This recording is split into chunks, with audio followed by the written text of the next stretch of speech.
여러분 안녕하십니까? 국민의힘 윤석열 후보가 검찰총장으로 있을 때 검찰 조직을 동원해서 범여권 정치인과 MBC 기자를 포함한 언론인을 상대로 형사 고발을 사주했다는 의혹이 제기됐습니다. 대검찰청의 특정 부서가 직접 고발장을 작성했고 이걸 당시 미래통합당의 국회의원 후보였던 검사 출신 김웅 의원한테 전달해서 야당이 고발하도록 했다는 건데요. 먼저 윤수환 기자가 보도합니다. 인터넷 매체인 뉴스버스가 오늘 오전 보도한 어느 고발장 양식의 문건입니다. 유시민 노무현재단 이사장과 최강욱, 황희석 당시 열린민주당 국회의원 후보 등 범여권 정치인 3명이 고발 대상자로 적혀 있습니다. 윤석열 전 검찰총장의 최측근인 한동훈 검사장이 연루된 의심을 받는 채널A 기자의 협박성 취재 의혹 보도에 이들이 개입했다는 겁니다. 이 보도에 나섰던 MBC 기자 5명과 윤 전 총장 부인 김건희 씨의 주가 조작 의혹을 보도한 뉴스타파 취재진 등도 피고발인에 포함됐습니다. 뉴스버스는 이 고발장이 21대 총선 직전인 지난해 4월 3일 당시 미래통합당 후보였던 김웅 의원 측에 전달됐다고 보도했습니다. 고발에 나설 경우 대검 공공수사부장에게 보내라고 수신자까지 적혀 있는 반면 정작 고발인란은 비어 있다고 이 매체는 덧붙였습니다. 고발인 이름만 넣어 그대로 수사기관에 접수하도록 누군가 만들어 전달한 걸로 의심되는 대목입니다. 김 의원 측에 이 문건을 건넨 걸로 지목된 사람은 손준성 당시 대검찰청 수사정보정책관. 따라서 총장을 보좌하는 대검 주요 간부가 총선 직전 야당 인사를 통해 여권 정치인과 언론인들을 고발하라고 사주했다는 겁니다.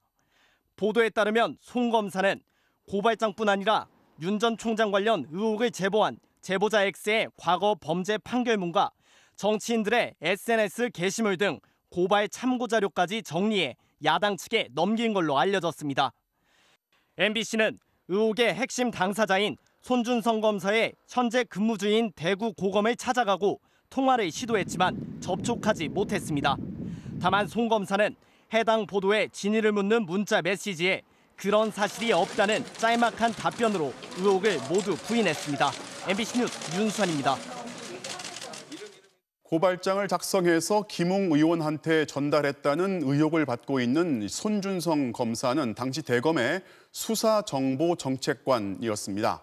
사실상 검찰총장의 수족이라는 말까지 들을 정도로 이 자리의 상징성 때문에 이번 의혹이 결국 윤석열 전 총장으로 향할 수밖에 없습니다.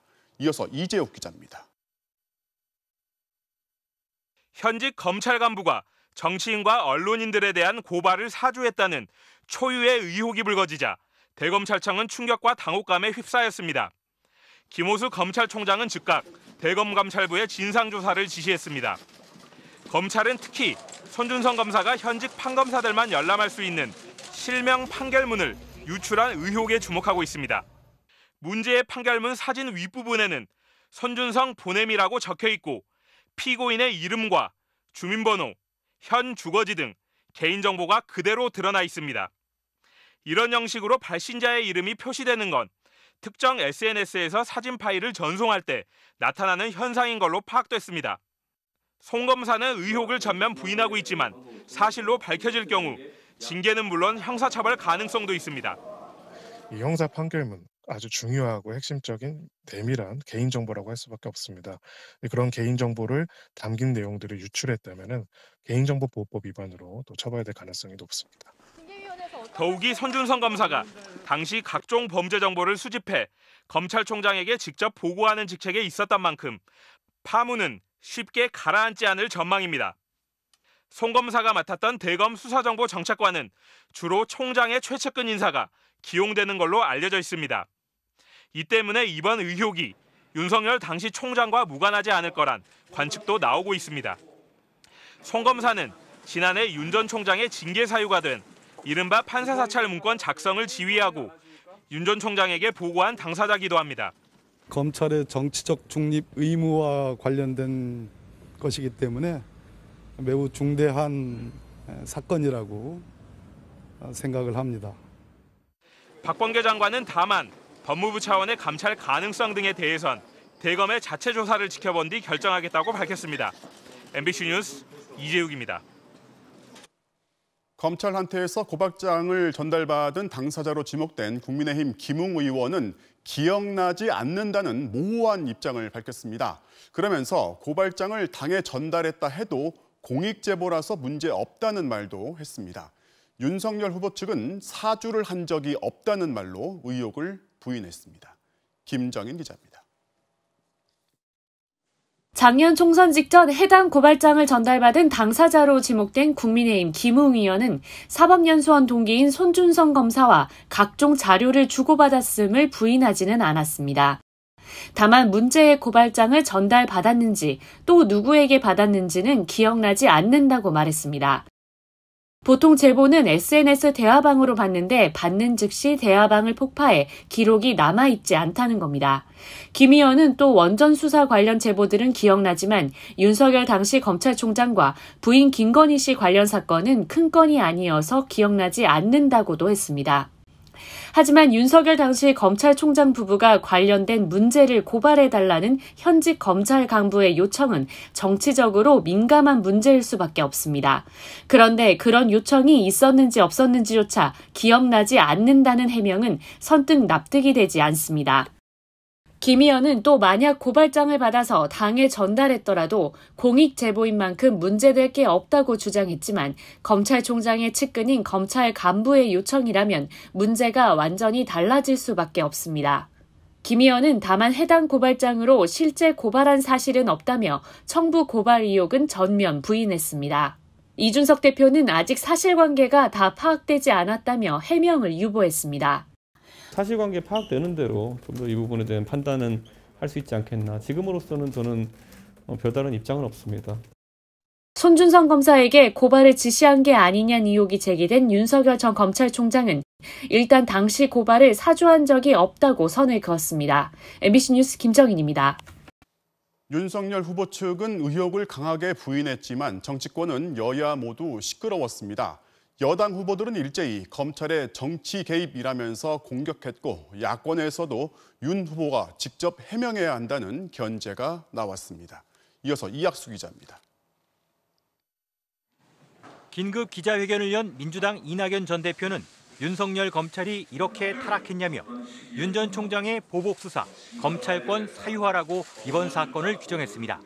검찰 조직 체계상 윤 총장의 지시나 묵인이 없이 독단적으로 행동했다고는 보기 어렵습니다. 사실이라면 명백한 정치 공작입니다. 이재명 지사는 윤 후보가 직접 해명하라며 SNS에 글을 올렸습니다. 사실이면 검찰의 노골적 정치 개입이자 검찰 쿠데타 시도라며 유체 이탈 화법으로 넘어갈 일이 아니라고 공격했습니다. 다른 후보들도 국가 기반을 뒤흔드는 중대범죄, 정치 검찰 악행의 극단이란 날선 표현으로 윤 후보에 대한 집중 공세에 나섰습니다. 고발 대상으로 지목된 열린민주당 최강욱 대표와 민주당 의원들은 국정감사 등을 통해 진상을 규명하라고 촉구했습니다. 비판한 정치인에게는 공직선거법을 통한 대검 수사로 정치 생명을 끊고 공작과 조작을 보도한 언론인에게는 재갈을 물리겠다는 것입니다. 야권에서도 검사 출신이자 경쟁자인 홍준표 의원 그리고 장성민 전 의원이 나서 윤 전 총장의 직접 해명을 요구했습니다. 검찰총장 직속 보고기관. 그래 되면 총장의 양해 없이 가능했겠느냐. 윤석열 캠프 측 김병민 대변인은 논평을 내 명백한 허위 보도로 경선을 앞둔 윤 후보를 흠집내려는 음모이자 정치 공작이라고 반발했습니다.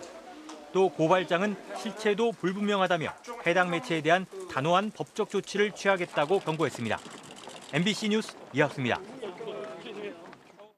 다음 소식입니다. 수능을 2달 남짓 앞두고 어제 고3 학생들이 마지막 모의평가를 치렀습니다. 그런데 일선 학교에서 시험지가 사전에 유출됐다는 정황이 확인됐습니다. 시험 전날 교사가 학생한테 시험지를 제공했고 이 학생은 해당 과목 전문가한테 문제풀이를 요청하는 문자 대화 내용 그리고 시험지 촬영 사진을 MBC가 입수했습니다. 먼저 정영훈 기자의 단독 보도입니다. 9월 수능 모의평가 시험을 앞두고 모든 수험생의 입실이 완료된 어제 오전 8시 19분 카카오톡 오픈 채팅방을 통해 과외 공부 신청을 받고 있는 21살 대학생 A씨는 은밀한 카톡 메시지를 받았습니다. 수시 전형을 준비하는 고3 학생이라고 자신을 소개한 사람이 담임 선생님이 전날 밤 세계지리 시험지를 몰래 주기로 했다고 말합니다. 그리고 문제지 사진 넉 장을 카톡으로 보냈습니다. 2022학년도 9월 수능 모의평가 문제지 4교시 사회탐구 영역 세계지리 문제지입니다. 카카오톡의 문제지를 원본과 비교해보니 토시 하나 틀리지 않은 진짜로 확인됐습니다. 그 교사는 또 계속 학생들에게 이런 것들을 제공했었나? 그럼 내가 경쟁하고 내가 떨어진 학교에도 이런 일들이 있지 않았을까? 그런데 사회탐구 영역의 문제지 배부 시간은 오후 3시 25분. 학생이 카톡으로 문제지를 보낸 시간은 오전 8시 19분. 문제지가 사전에 유출된 의혹이 큽니다. 입시생 시절에 느꼈던 걸 생각을 하면 가볍게 생각할 게 아니라고 느껴서 저한테만 했을 것 같진 않거든요. 문제지 사진과 함께 문제를 풀어주면 돈을 주겠다는 제안도 합니다. A씨가 답이 없자 오후 1시쯤 다시 카톡을 보내 자신이 지금 시험을 보고 있다며 오후 3시까지 문제를 풀어주면 돈을 즉시 이체하겠다고 하소연합니다. 액수도 처음에는 3만 원, 나중에는 5만 원을 제시합니다. 하지만 A씨가 불법이라 안 된다고 거절하자 카톡방을 나가버렸습니다. 저도 같이 공범이 되지 않을까라는 생각이 들어서 거절했고 그 학생이 나갔었어요. A씨는 서울시 교육청에 관련 내용을 고발했습니다. MBC 뉴스 정용훈입니다. 자, 학생의 문자 내용 또 사진을 보면 어느 학교에 3학년 교사가 유출했다는 추정이 가능합니다. 의혹이 사실이라면 교사가 마음만 먹으면 시험지를 미리 빼낼 수 있다는 건데요. 특히 모의 시험이지만 입시에도 영향을 주기 때문에 문제가 심각합니다. 이어서 박윤수 기자입니다. 고3 학생이라고 자신을 소개한 사람이 카카오톡으로 보낸 모의평가 문제지 사진.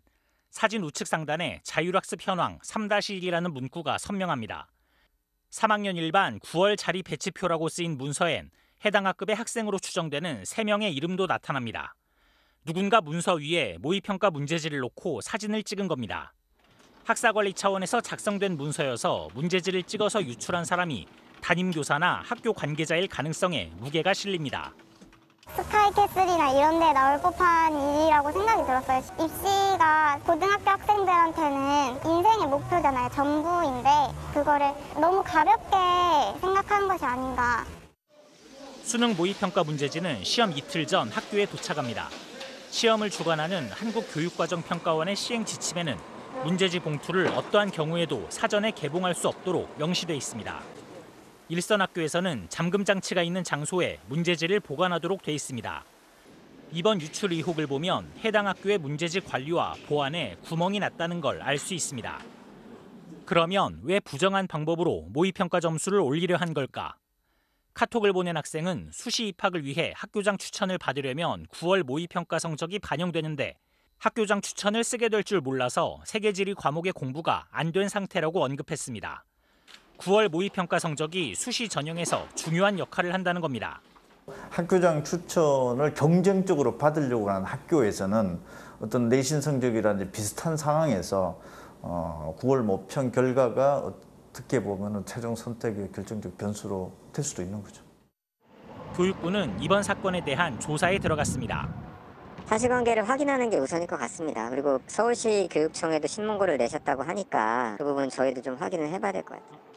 이와 함께 사법당국의 철저한 수사도 필요해 보입니다. MBC 뉴스 박윤수입니다. 전자발찌를 끊고 여성 2명을 살해한 피의자의 신상이 공개됐습니다. 나이는 만 56살, 이름은 강윤성인데요. 강 씨가 이미 출소 전에 일부 범행을 계획했었다는 동료 재소자의 증언도 나왔습니다. 정상빈 기자가 취재했습니다.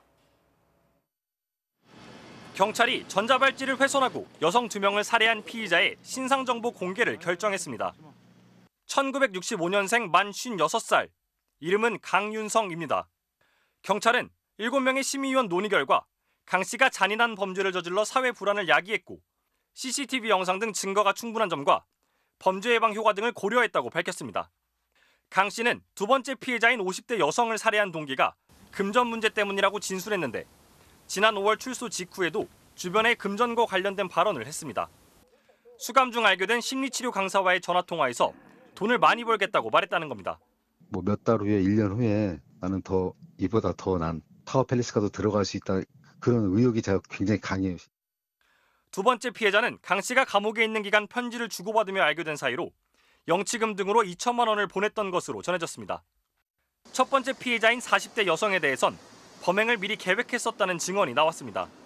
교도소 동료 재소자는 MBC와의 통화에서 40대 여성은 강 씨가 교도소 복역 전부터 알던 사이였다고 말했습니다. 원래 안에 있을 때부터 마음 먹고 있었어요. 뭐 이유는 얘기는 안 했었는데 나가자마자 타고 친다고 얘기는 했어요. 강 씨는 수감 기간 동안 정보공개 청구만 70여 건을 하는 등 여러 소송도 제기했습니다. 지한테 조금 뭐 안 해주면 교도소 내에 정보 공개하고 정보 공개 청구 막 업무 마비돼도 할 수 있는 거는 다 내는 거죠. 경찰은 다음 주 중 사건을 검찰로 넘길 예정입니다. MBC 뉴스 정상빈입니다. 최근 코로나19 백신을 맞고 나서 생리 주기가 아닌데 부정 출혈을 하거나 완경 이후 하혈을 하는 사례가 나타나고 있습니다. 정부는 백신 접종과의 인과성은 아직 확인되지 않았다고 밝혔는데요. 백신과 백혈병의 관련성 역시 확인된 게 없다고 설명했습니다. 박진주 기자가 취재했습니다. 서울 관악구의 한 산부인과. 최근 코로나 백신을 맞은 뒤 생리 주기가 바뀌었다거나 부정 출혈을 호소하는 환자가 부쩍 늘었습니다. 인터넷상에는 완경된 지 한참 지난 60대지만 백신을 맞고 하혈이 생겼다는 글도 올라왔습니다. 일주일에 2-3명 정도 8일에서 2주 가까이 하거나 멈춘 줄 알았는데 일주일 있다가 다시 한다는 경우. 정부는 백신 접종 뒤 월경 이상 사례가 18건 신고됐지만 접종과의 인과성은 확인되지 않았다고 밝혔습니다. 비슷한 이상 반응이 3만 건 이상 보고된 영국도 연관성은 제시하지 않았다고 말했습니다. 인과성이 확실하게 밝혀진 바는 없습니다. 스트레스라든가 피로 그리고 갑상선 질환이라든가 자궁근종 등 여러 약물 반응 등 여러 가지 유발시킬 수 있는 원인이 다양합니다. 다만 백신 이상 반응으로 방역 당국에 신고할 수 있으며 부정 출혈이 장기적으로 계속될 경우 병원 진료를 받을 것을 권고했습니다. 정부는 백신 접종 이후 백혈병 진단을 받았다는 사례에 대해서는 학계 자문을 통해 백신과 연관성이 없는 것으로 결론 내렸습니다. 주로 보고되는 게 급성 골수성 백혈병인데 약물로 인해서는 수년이 지나야 발병하기 때문에 접종 뒤 단기간에 발병하는 건 이론적으로 맞지 않다는 겁니다. 또 국내에서는 매년 3,500명 정도가 새롭게 백혈병 진단을 받고 있다고 설명했습니다. 코로나 바이러스 백신 이후에 급성 골수성 백혈병이 진단이 되었다고 오인을 할 소지가 충분히 있다라고 판단이 됩니다. 코로나19 신규 확진자는 1,961명으로 여전히 2,000명에 육박했습니다. 정부는 내일 오전 다음 주부터 적용할 거리 두기 조정안과 추석 특별 방역 대책을 발표할 예정입니다. MBC 뉴스 박진주입니다. 코로나19 사태 장기화로 극한의 노동에 시달리고 있는 간호사들. 이들이 속해 있는 보건의료노조가 정부와의 협상 끝에 인력 확충 방안에 극적으로 합의했습니다. 노조가 예고했던 총파업을 철회하면서 의료 공백도 피할 수 있게 됐습니다. 김성현 기자가 전해드리겠습니다. 오늘 새벽 2시 보건의료노조와 정부가 11시간에 걸친 마라톤 협상 끝에 합의문에 공식 서명했습니다. 노조가 예고했던 총파업 돌입 시점을 불과 5시간 남기고 극적 타결이 이루어진 겁니다. 이 합의문이 공공의료 확충과 보건의료 인력을 확충하는 첫 걸음을 떼는 게 아닌가. 상호 간의 진정성을 토대로 파업 사태까지 가지 않도록 합의에 힘써준 보건의료 노조에 감사함을. 양측이 그동안 의견차를 좁히지 못했던 핵심 쟁점은 의료 인력 확충과 병원 증설, 수당 지급 등 모두 5가지. 예산 확보와 지자체와의 협의 필요성을 내세웠던 정부가 노조의 요구를 적극 수용하면서 접점을 찾았습니다. 이번 합의에 따라 양측은 코로나19 병동의 간호인력 확충 방안을 이달 중 마련하고 감염병 전문병원 4개를 오는 2024년까지 신설하기로 했습니다. 또 내년부터 감염병 대응 인력의 생명안전수당이 지급되고 신입 간호사들의 이탈을 막기 위한 교육전담 간호사 제도 추진됩니다. 포괄적이고 선언적인 문구들도 있었던 부분들과 관련해서 이 부분이 이유로 철저하게 지어져야 한다라는 이런 조건부로 찬성을. 정부와 여당은 조만간 당정 협의를 통해 합의 이행을 위한 후속 조치를 논의하기로 했습니다. 관련 법률안의 개정, 예산 확보 등과 관련하여 관계부처, 국회 등과 성실히 논의해 나가겠습니다. 노조가 이번 합의로 총파업을 철회함에 따라 코로나19 병동과 선별진료소 등 우려했던 의료 공백은 피할 수 있게 됐습니다. MBC 뉴스 김성환입니다. 지난 7월 대규모 집회를 강행해서 방역수칙 위반으로 영장이 발부된 양경수 민주노총 위원장이 오늘 새벽 구속됐습니다. 민주노총은 전쟁 선포라면서 총파업을 예고했는데 요즘 같은 코로나 상황에서 이런 방식이 적절한지를 놓고 내부에서도 논란이 일고 있습니다. 차주혁 기자가 취재했습니다. 구속영장이 발부된 뒤 20일째 민주노총 사무실에 머물던 양경수 위원장. 경찰이 오늘 새벽 들이닥쳐 양 위원장을 체포했습니다. 연행되면서 그는 총파업 얘기를 했습니다. 총파업 준비 제대로 열심히 해주세요. 작년 말에 취임한 양경수 위원장과 현 집행부는 강경파입니다. 문재인 정부가 최저임금 10,000원 공약을 못 지켰고 비정규직 문제와 중대재해처벌법도 결국 실패했다고 비판하고 있습니다. 7월엔 서울 도심에서 8,000명이 모인 대규모 집회를 강행했다. 감염병 예방법과 집시법 위반으로 구속영장이 발부됐습니다. 민주노총은 위원장이 구속되자 총파업을 예고했습니다. 문재인 정권에게 마지막 경고입니다. 전쟁을 선포한다면 전쟁으로 맞설 수밖에 없습니다. 탄압이 온다면 투쟁으로 총파업으로 달려갈 것입니다. 민주노총의 대규모 집회 강행은 코로나 상황에서 논란을 빚고 있습니다. 집회의 자유를 지나치게 제약하면 안 된다는 목소리도 있지만 여론은 그리 우호적이지 않습니다. 민주노총 IT 노조에서 활동했던 류호정 정의당 의원도 최근 쓴소리를 하고 있습니다. 시민이 보고 있는 투쟁이라는 것을 항상 기억하고 공감대 형성을 위해서 노력을 해야 하거든요.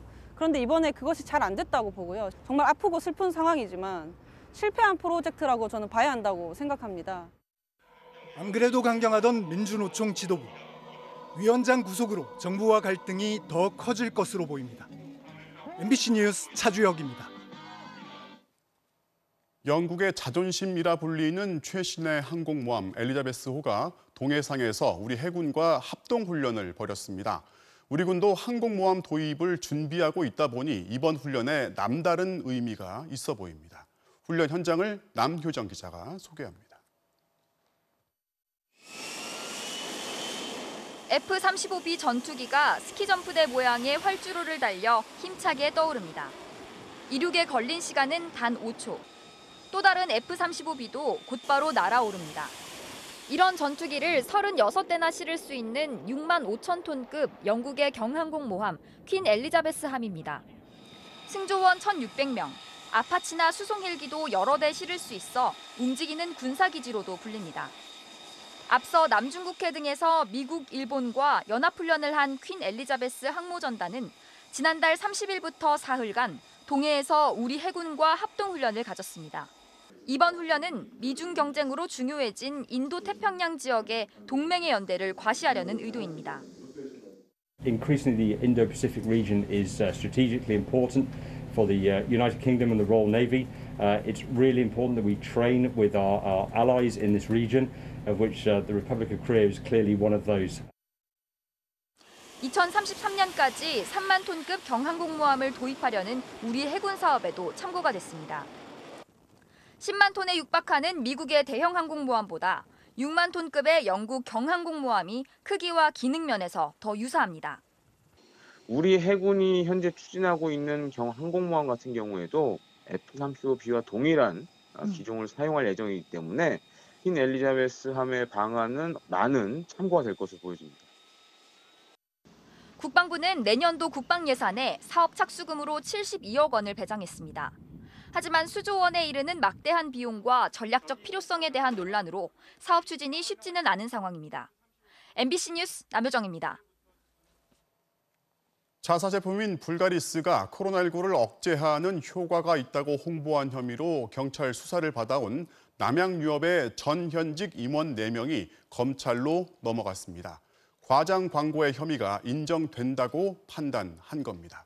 신재용 기자가 보도합니다. 지난 4월 한 연구기관이 주관한 토론회. 남양유업의 불가리스 제품이 국내 최초로 코로나19를 억제하는 데 효과가 있다는 점을 확인했다고 발표합니다. 그러면서 은근히 제품을 권합니다. 바이러스에 좀 더 유리하다면 우리는 좀 그런 쪽을 좀 선택해야 되는 시기가 되지 않느냐. 토론회 직후 남양유업 주가는 급등했고 마트에선 불가리스가 품절될 정도로 팔려나갔습니다. 그런데 공개된 실험은 결과가 과장됐다는 전문가들의 비판이 이어졌습니다. 확인 결과 해당 실험은 남양유업 측이 돈을 댔던 것으로 드러났습니다. 식약처의 고발로 수사에 들어간 경찰은 남양유업 본사 등을 압수수색하고 관계자 16명을 조사했습니다. 넉 달여 만에 이광범 전 대표이사 등 남양유업 관계자 4명을 식품표시광고법 위반 혐의로 검찰에 넘겼습니다. 의약품이 아닌 식품의 경우 질병 예방이나 치료 효능이 있는 것처럼 광고를 해선 안 되는데 이를 어긴 겁니다. 토론회에 함께 참여한 남양유업 관계자 중 한 명에게는 과장 광고 혐의도 적용됐습니다. 남양유업은 심려를 끼쳐드려 송구하며 남은 조사에 성실히 임하겠다고 밝혔습니다. 처음 논란이 불거지자 홍원식 회장은 울먹이며 회장직에서 물러나고 회사를 매각하겠다고 약속했습니다. 남양유업 회장직에서 물러나겠습니다.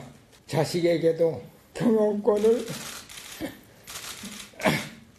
물려주지 않겠습니다.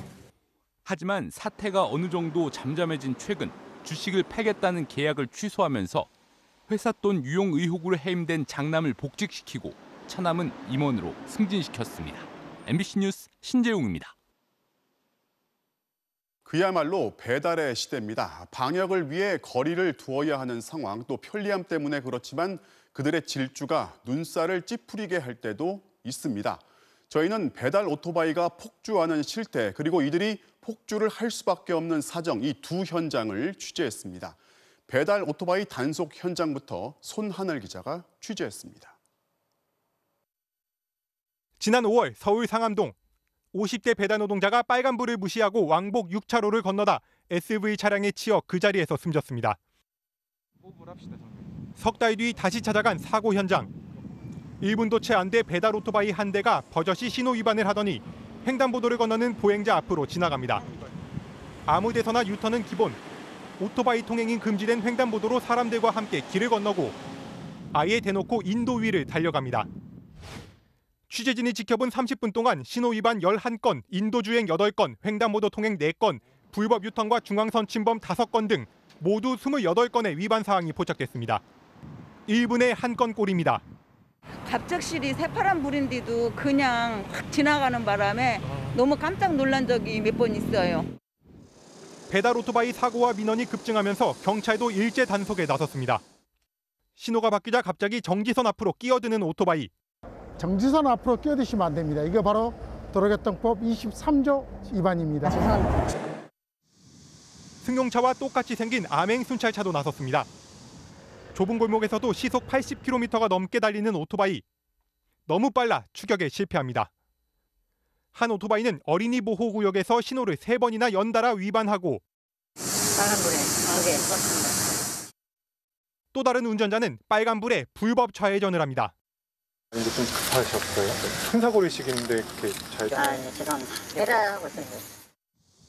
경기 북부의 경우 오토바이 위반 단속 건수는 지난 3월 129건에서 지난 7월엔 492건으로 4배 가까이 폭증했습니다.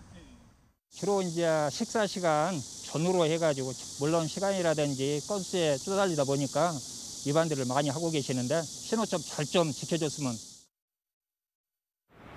도로의 위험한 무법자라고 손가락질 받는 배달 오토바이.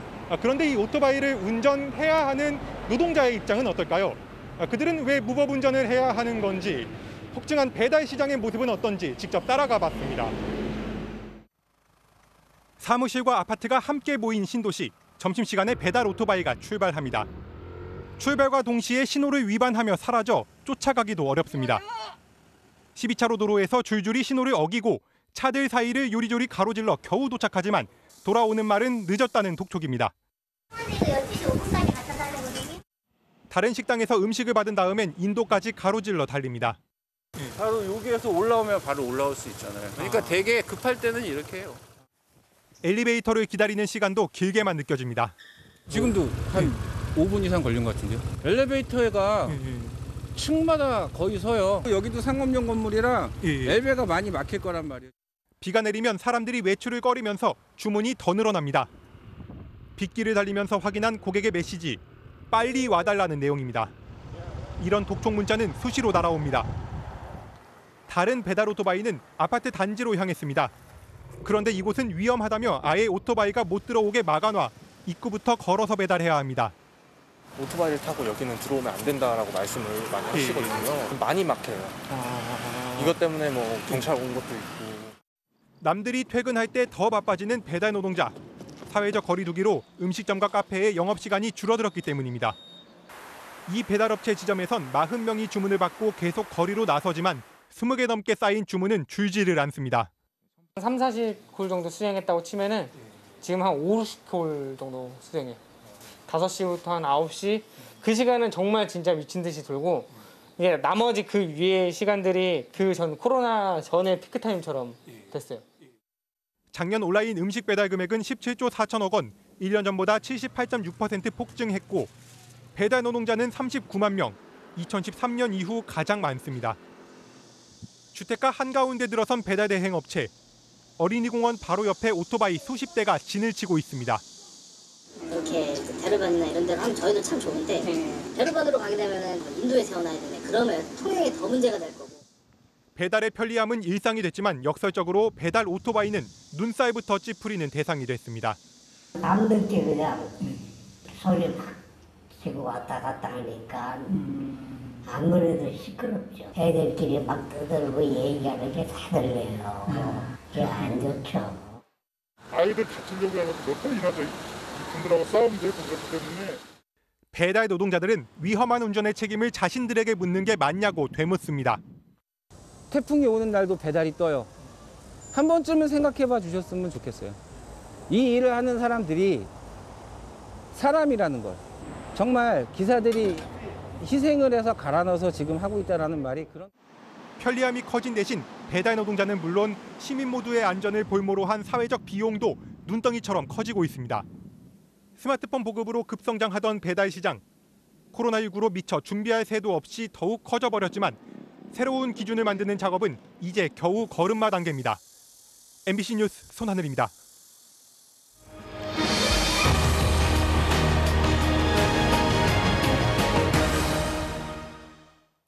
패럴림픽 여자 양궁 대표팀의 조장문 선수 3년 전 세상을 떠난 남편의 편지를 가슴에 품고 이번 대회에 나왔는데요. 하늘에서 응원할 테니 패럴림픽에 꼭 나가라던 남편을 위해서 더 힘차게 활 시위를 당겼습니다. 도쿄에서 송기성 기자가 보도합니다. 3살때 앓은 소아마비로 오른발이 불편한 조장문 선수. 남편이 떠난 3년 전 그날처럼 오늘도 굳은 비가 내렸습니다. 그래도 아침에 그런 마음을 했어요. 가는 날 비가 왔는데 오늘 또 비가 오네. 경기도 생각대로 풀리지 않았습니다. 2세트에는 화살이 아예 관역을 외면했습니다. 그렇게 세트 스코어 7대1로 패한 뒤 남편의 마지막 편지를 떠올렸습니다. 유품을 정리하다 뒤늦게 발견한 메모 한 장. 평생 함께하지 못해 미안하다. 패럴림픽도 함께할 수가 없구나. 여보, 패럴림픽에는 꼭 가. 내가 위에서 응원할게. 사랑한다, 문희야. 가슴이 뭉클하죠. 같이 도쿄 오기로 했는데 먼저 갔어요. 항상 하늘에서 응원해 준다 했는데. 9년 전 양궁을 시작할 때부터 든든한 지원군이었던 남편. 남편과의 약속을 지키기 위해 조 선수는 하루도 쉬지 않고 활 시위를 당겼고 당당하게 패럴림픽 출전 티켓도 따냈습니다. 그리고 오늘 경기에 나서기 앞서 그리운 감정을 꾹꾹 눌러가며 3년 전 편지에 대한 뒤늦은 답장을 적었습니다. 눈물 어린 영상 편지도 함께 띄워보냈습니다. 같이 함께하는 마음으로 했는데 보고 싶은데 볼 수가 없어서 마음이 아파요.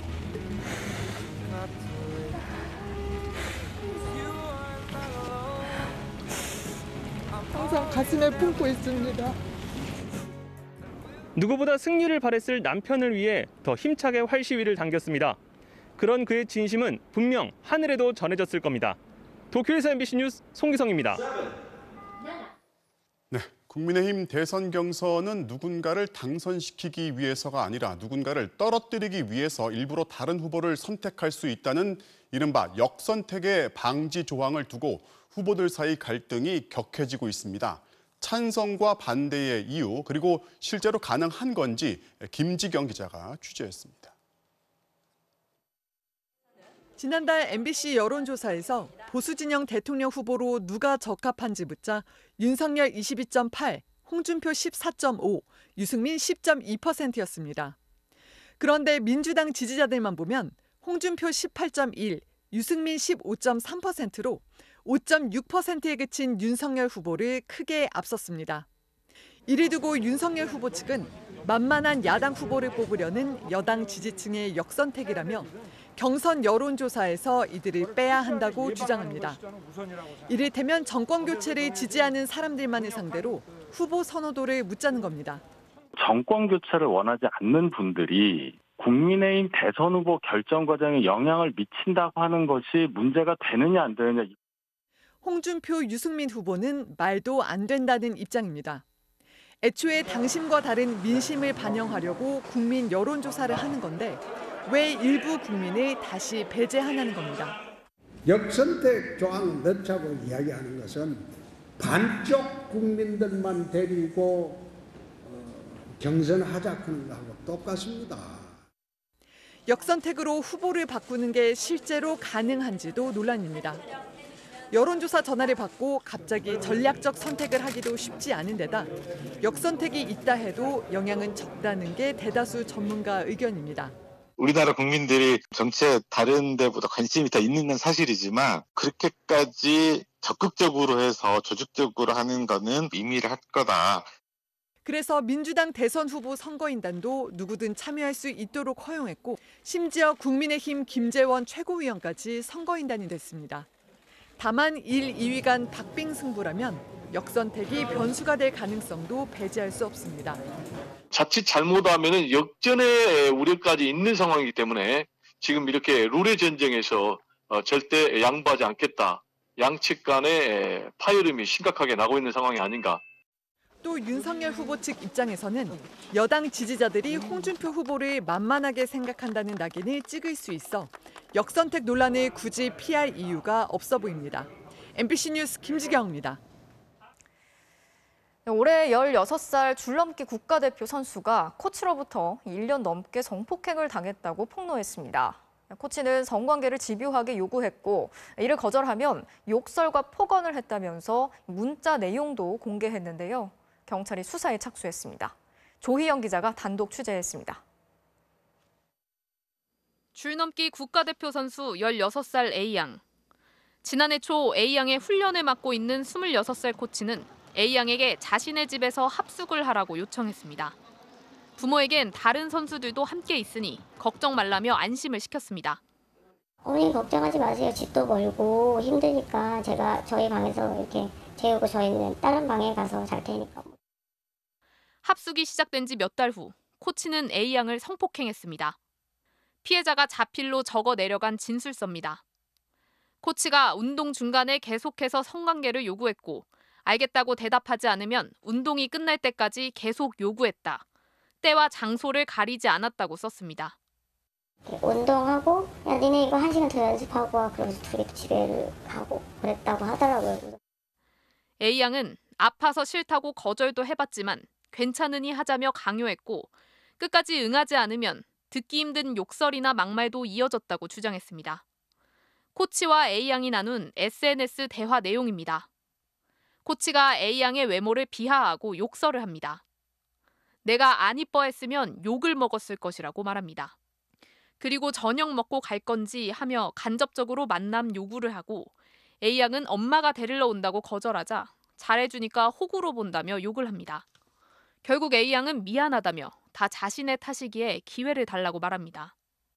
통제권을 벗어나려고 노력하고 있는 이 어린 학생을 다시 자신의 어떤 권력 안으로 끌어들이기 위해서 위압적 행동을 암시한다든지 그루밍 폭력에 해당한다라고. A양이 성폭행을 당해왔다는 사실을 부모는 최근에야 알게 됐습니다. 엄마 있잖아요. 한참 있다가 제가요 당했다고. 그래서 진짜 억장이 무너지겠더라고요. 괜찮아, 네 잘못 아니야. 하지만 코치는 성폭행 의혹에 대해 부인했습니다. 학생 선수 성폭행했다는 제보가 들어와가지고. 이게 그런 게 아니기 때문에 뭘 어떻게 말씀을 드려야 될지 모르겠어요. 아예 그런 일이 없다. 네네네. 경기 의정부 경찰서는 본격적인 수사에 착수했습니다. A양의 휴대전화를 포렌식하고 있는 경찰은 조만간 코치를 불러 조사할 계획입니다. 또 추가 피해자가 있는지도 살펴볼 방침입니다. A양은 힘들고 고통스러웠던 시간만큼 이 사람을 꼭 처벌해달라고 요구했습니다. MBC 뉴스 조희영입니다. 나흘 전 미국 남부를 휩쓸었던 허리케인 아이다가 이번엔 미국 북동부 지역을 강타했습니다. 지하철역이 침수되는 등 도시 전체가 물에 잠기면서 뉴욕시에는 사상 처음으로 홍수 경보까지 발령됐습니다. 김정원 기자가 전해드리겠습니다. 뉴욕 지하철역 선로에 빗물이 폭포수처럼 콸콸 쏟아집니다. 거센 물줄기에 승강장에 도착한 지하철은 문을 열지도 못하고 바로 출발합니다. 역류한 물은 승강장을 덮쳤습니다. 도로에는 차량들이 떠다니고 저지대 아파트는 싱크대와 화장실이 역류해 물바다로 변했습니다. 버스에도 물이 들어차 승객들이 좌석 위로 올라가 간신히 몸을 피했습니다. 나흘 전 미국 남부에 상륙한 허리케인 아이다가 내륙을 가로질러 뉴욕 등 북동부 지역을 강타했습니다. 열대성 저기압으로 세력은 약화됐지만 거대한 비구름을 몰고 오는 바람에 침수 피해가 컸습니다. We've experienced some intense flooding. There are 2 vehicles that are presently stuck there. We had a loss of life. 하루 동안 뉴욕에 쏟아진 강수량은 180mm. 기상관측 이래 1일 강수량으론 5번째로 많은 규모입니다. 뉴욕시는 맨해튼 등 일부 지역에 사상 처음으로 홍수 경보를 발령하고 저지대 주민들에게 대피령을 내렸습니다. 지하철 운행도 중단됐고 일부 도로가 폐쇄됐습니다. 항공기도 수백 편 결항됐습니다. 아이다는 토네이도도 일으켜 워싱턴 DC 인근 애나폴리스도 덮쳤습니다. 지금까지 아이다로 인해 7명이 숨졌고 뉴저지와 루이지애나, 미시시피주에 비상사태가 선포됐습니다. MBC 뉴스 김정원입니다. 한 택배 대리점 점주가 노조의 괴롭힘을 호소하는 유서를 남기고 스스로 목숨을 끊은 사건과 관련해서 택배 노조 측이 일부 괴롭힘이 있었다고 인정했습니다. 하지만 갈등의 근본 책임이 택배업체 본사에 있다고 주장했고 유족들은 거세게 반발하고 있습니다. 임상재 기자가 취재했습니다. 장례식장 앞 도로에 100대가 넘는 택배 차량이 모였습니다. 지난달 30일 극단적인 선택을 한 CJ 대한통운 대리점주 40대 이모 씨. 동료 대리점주와 택배 차량 행렬이 마지막 길을 배웅했습니다. 노조의 태업과 업무 방해에 하루하루가 지옥 같았다는 유서를 남긴 이 씨. 택배기사 노조는 넉 달간의 단체 대화방을 조사한 결과 노조원들의 괴롭힘이 있었다고 인정했습니다.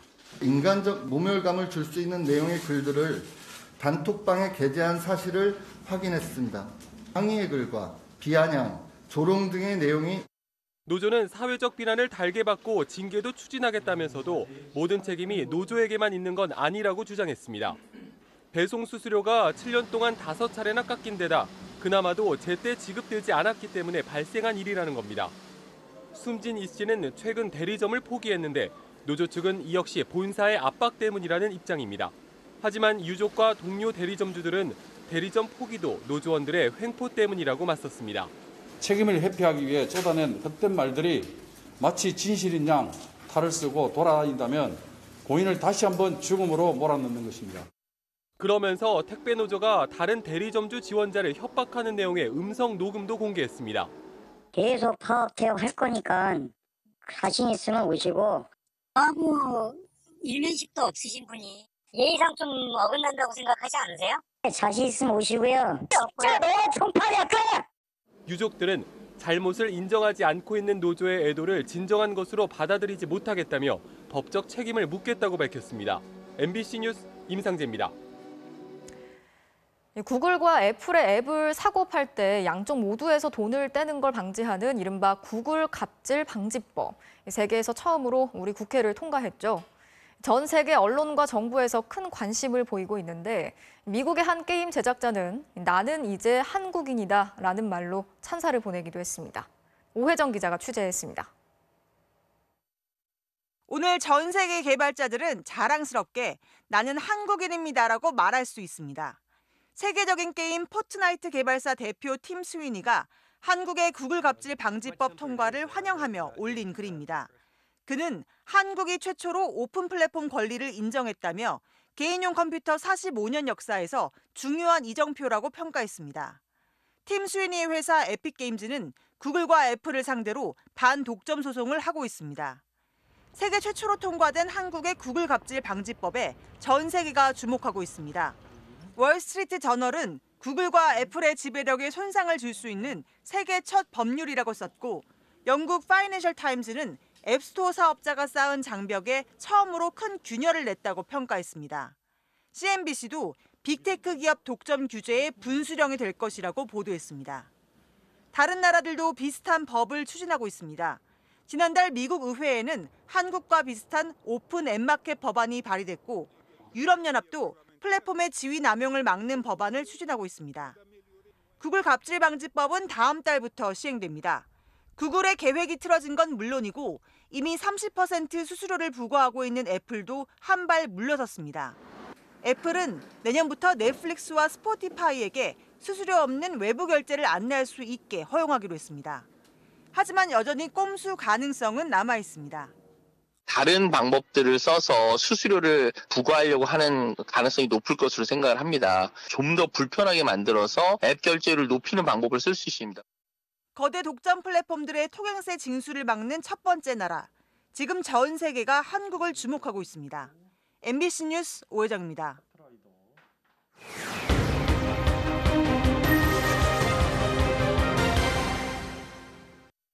제보는 MBC입니다. 한국항공대학교에 다니는 남학생 4명이 SNS 단체 대화방에서 동료 학생들과 교수들을 상대로 수개월 동안 언어 성폭력을 저질렀다는 폭로가 나왔습니다.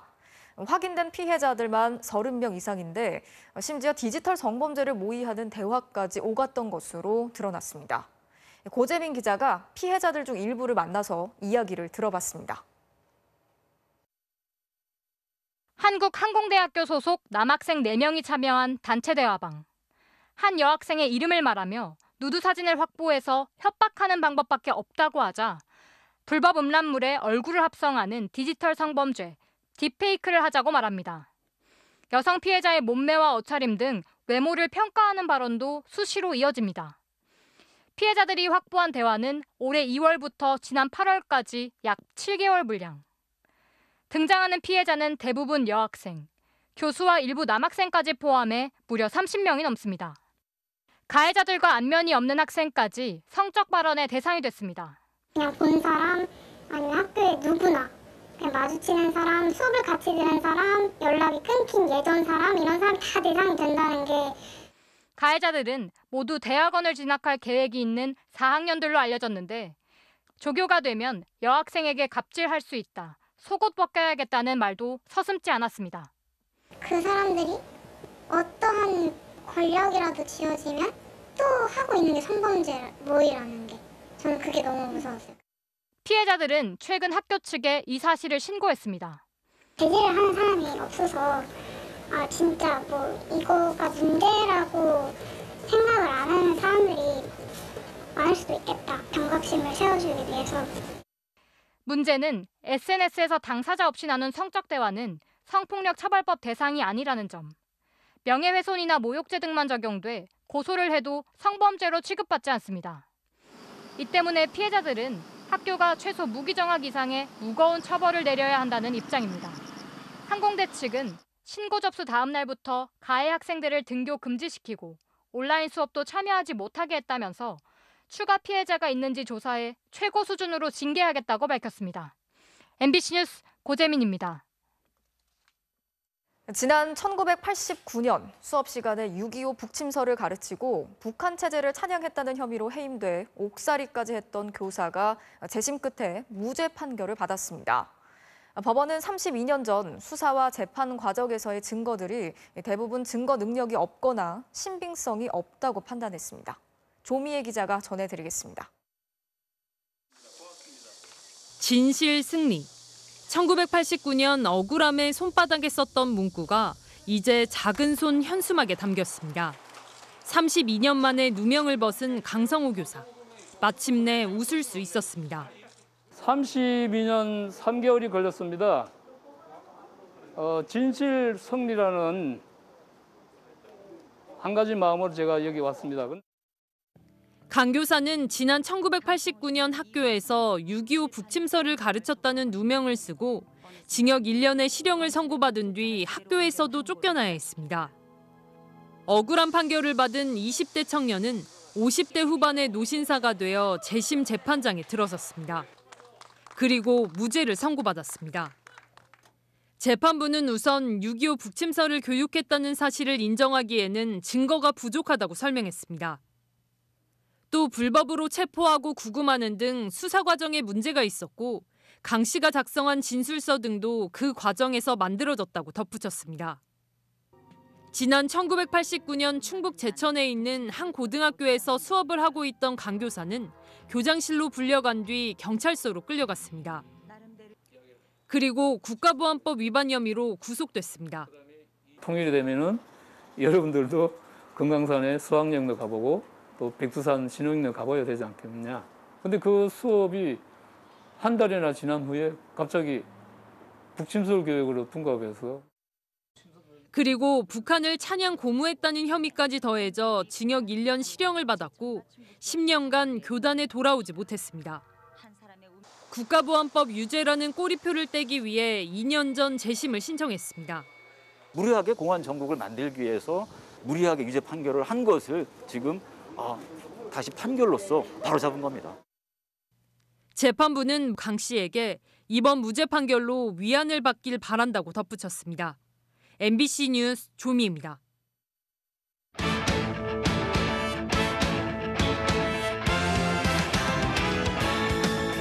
목요일 밤 스포츠 뉴스입니다. 벤투 감독이 이끄는 축구대표팀이 이라크와 월드컵 최종 예선 1차전을 펼치고 있는데요. 홈에서 중요한 첫 경기인 만큼 손흥민과 황의조 등 정예 멤버들이 총출동했습니다. 손장훈 기자입니다. 손흥민은 소속팀 경기를 소화하고 뒤늦게 대표팀에 합류했지만 벤투 감독은 왼쪽 측면 공격수로 선발 출전시켜 변함없는 믿음을 드러냈습니다. 체력적으로 문제가 없는 걸 확인한 데다 홈에서 2연전이 열리는 만큼 1차전 기선 제압이 중요하기 때문입니다. 또 손흥민의 단짝 황의조를 원톱에 김민재를 중앙 수비수로 내세우는 등 유럽파를 총출동시켰고 송민규 등 최정예 멤버를 가동한 상태입니다. 수도권 4단계 거리두기 조치에 따라 처음으로 무관중 A매치로 진행되고 있는데요. 우리 선수들은 강한 압박으로 경기를 주도하며 이라크 골문을 노리고 있습니다. 독일 월드컵 때 우리나라 사령탑이었던 아드보카트 이라크 감독이 침대 축구를 하지 않겠다고 선언하긴 했지만 이라크가 수비 위주의 전술을 펼치고 있는 만큼 선제골이 어느 때보다 필요한 상황입니다.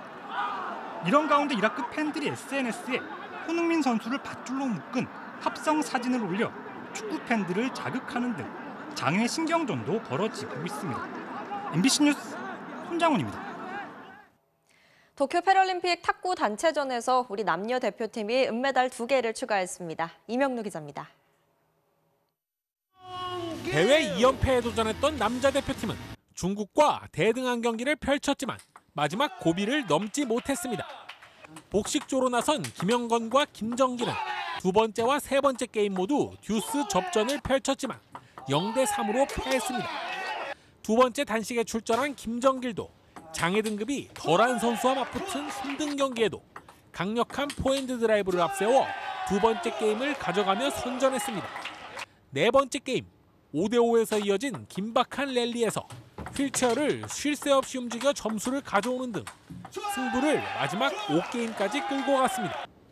결국 3대2로 패하긴 했지만 김정길은 쌍둥이 아들을 떠올리며 활짝 웃었습니다. 개인전에서도 한 개 따고 단체전에서 따고 2개를 가져가야 하나씩 걸어줄 수가 있는데 하나밖에 못 따서 좀 아쉽고 다음에는 아빠가 더 잘할게. 사상 첫 금메달에 도전한 여자 대표팀도 중국의 벽에 막혔습니다. 이미규와 윤지유가 나선 첫 번째 복식에서 먼저 2게임을 이겼지만 아쉽게 역전패했고 막내 윤지유도 단식에서 2대1로 앞서다 내리 2게임을 내줬습니다. 리우 대회 동메달에서 메달 3개 바꾼 대표팀 선수들은 서로를 격려하며 3년 뒤 파리를 기약했습니다. 지우야, 복식 열심히 했잖아. 네 경기도 열심히 했고 잘했어. 메달 12개를 휩쓴 우리 탁구 대표팀은 내일 남자 1, 2등급에서 마지막 금메달에 도전합니다. MBC 뉴스 이명로입니다. 패럴림픽 육상 경기 후에 이뤄진 깜짝 청혼입니다. 앞이 보이지 않는 선수를 끌어준 가이드 러너가 이제는 평생의 동반자가 되겠네요. 목요일 밤 스포츠 뉴스였습니다.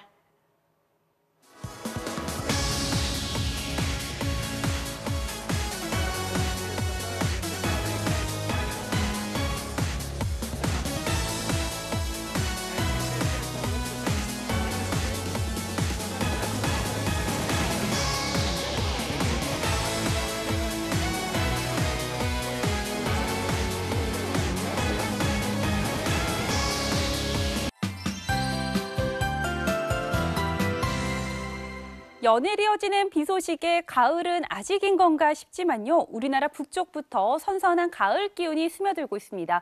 오늘 오후 춘천의 모습이고요. 내륙 지방의 비가 잠시 멎은 사이에 이처럼 푸른 하늘이 드러났는데요. 반면 남해안과 제주도에는 이렇게 비구름이 가득합니다. 이 비가 오후에는 오락가락하는 정도였는데 오늘 밤 사이 또 강해질 것으로 보여 걱정이 큽니다.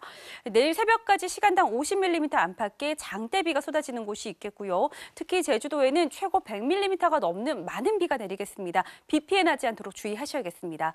또 서울 등 중북부 지방으로는 내일 더욱더 쾌청한 가을 하늘이 드러나겠습니다. 자세한 지역별 내일 날씨입니다. 아침에는 안개가 끼는 곳이 많겠고요. 남부 지방은 대체로 흐린 가운데 비가 오락가락하겠습니다. 중부 지방은 낮 동안 따가운 가을 햇살이 내리쬐겠습니다. 아침 최저 기온은 서울 20도 등으로 오늘만큼이나 선선하겠고요. 낮 최고 기온은 서울 29도, 대구 27도로 오늘보다 2도에서 4도가량 오르겠습니다. 이번 주말에는 대부분 지방에서 쾌청한 가을 하늘을 기대하셔도 좋겠는데요. 단 영동 지방은 다음 주 초반까지도 비가 자주 내릴 전망입니다. 날씨였습니다. 뉴스 마치겠습니다. 오늘도 함께해 주신 여러분 고맙습니다.